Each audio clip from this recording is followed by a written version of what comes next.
Palagay ko lahat kami. As a matter of fact, maraming tumatawag, maraming nagte-text sa amin, taga DOJ, taga OMB, na sinasabi na kaming lahat, yung 13. Welcome po ulit dito sa ating channel ang Showpoll.ph, May 27, 2026.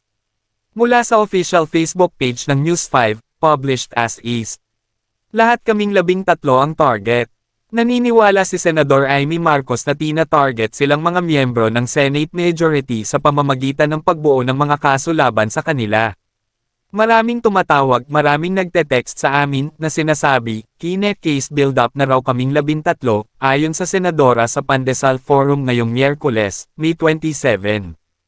Kung ito man ay totoo o hindi, ako ay nananalangin na ang pag-uusig na ito, kung iyon nga ang mangyayari, ay hindi magpatuloy, dagdag niya, via Camille Samonte ng News 5.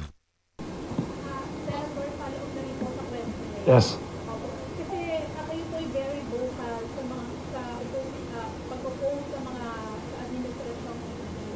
Ang sabi niyo po kanina, marami po sa mga kasamahan niyo ang kinakasuhan na hinahanapan ng bukan.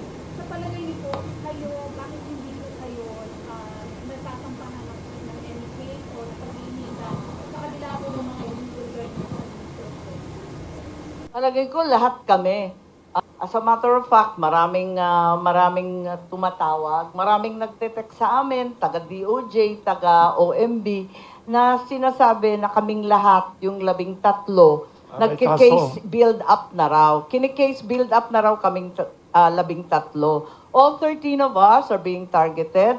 There is an ongoing effort to build up cases against the present Senate majority. Whether this is true or not, I certainly pray that this persecution, if that is what it will be, will not proceed.